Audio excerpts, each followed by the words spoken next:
भीषण युद्ध शुरू हो चुका है पाकिस्तान और अफगानिस्तान के बीच में। दोनों तरफ से जोरदार हमले किए जा रहे हैं और यह युद्ध लगातार बढ़ता ही जा रहा है, क्योंकि कल देर रात शुरुआती हमला किया था तालिबान के लड़ाकों ने पाकिस्तान की सेना पर। यह हमला पाकिस्तान और अफगानिस्तान बॉर्डर पर हुआ था।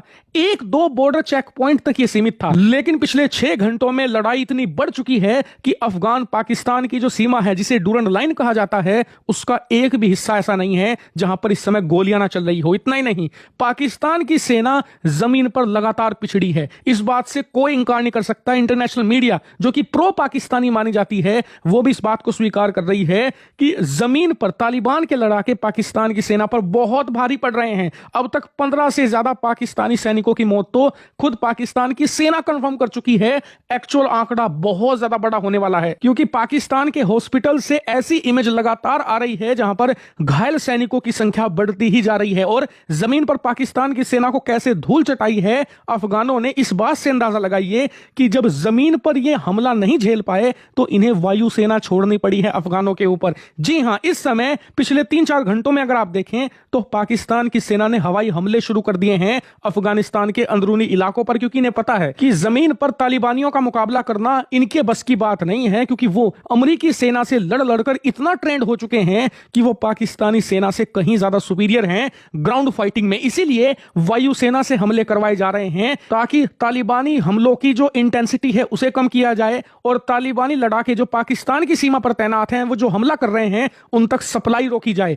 दूसरा मेन मकसद इनका यह है कि जमीन पर तो मुकाबला असंभव है, लेकिन हवा में मुकाबला ये कर सकते हैं, क्योंकि तालिबानियों के पास ज्यादा ऐसे इक्विपमेंट नहीं है जो कि हवाई हमलों को रोक सके। ना तो उनके पास एयर डिफेंस सिस्टम है, ना ही उनके पास लड़ाकू विमान है जिससे कि ये हवा में पाकिस्तानी वायुसेना का मुकाबला कर पाए या उन्हें रोक पाए। इसीलिए पाकिस्तान अपनी बैसाखी यानी कि अपनी वायुसेना का सहारा ले रहा है। लेकिन यह बैसाखी भी टूटती नजर आ रही है, क्योंकि अफगानिस्तान से ऐसी अनकंफर्म्ड रिपोर्ट आई है और कुछ ऐसी फुटेज भी आई है जिन्हें अभी कंफर्म नहीं किया जा सकता, लेकिन उनमें साफ दिख रहा है कि पाकिस्तान के कई ऐसे लड़ाकू विमान और ड्रोन थे जिन्हें तालिबानियों ने मैनपैड सिस्टम का इस्तेमाल करते हुए मारकर गिरा दिया है। यह पाकिस्तान के लिए करारा झटका है, लेकिन अब देखने वाली बात यह है कि पाकिस्तान अपनी साख कैसे बचाए, क्योंकि यह उसके लिए बहुत बड़ी ह्यूमिलिएशन है। क्योंकि पाकिस्तान पूरी दुनिया में ढिंडोरा पीटता घूमता है कि तालिबान को उसने बनाया है, तालिबान को उसने काबुल की सत्ता पर बिठाया है।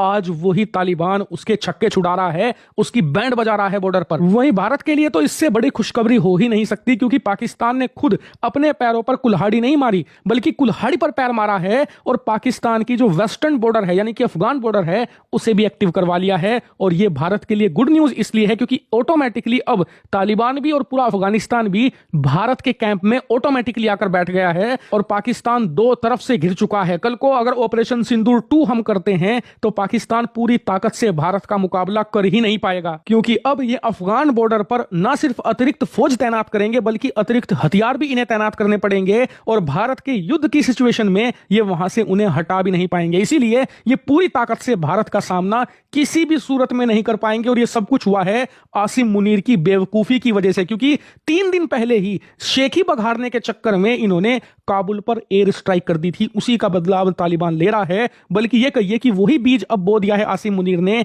जो पाकिस्तानियों को आने वाले कई दशकों तक हॉन्ट करेगा। हालांकि वो बात अलग है कि पाकिस्तान नाम का देश आने वाले कई दशकों तक रह भी पाएगा या नहीं, लेकिन जब तक है तब तक ये उनके लिए एक बहुत बड़ी मुसीबत बन चुका है। और सबसे अमेजिंग बात यह है कि इस बार ये भारत को ब्लेम नहीं कर रहे, क्योंकि कर भी नहीं सकते। ये बीज 2-3 दिन पहले इन्होंने खुद बोया है, इसकी फसल तो अब इन्हें चखनी पड़ेगी। वहीं इस युद्ध की पल पल की अपडेट मैं आप तक पहुंचा रहा हूं, आप लोग चैनल को सब्सक्राइब करके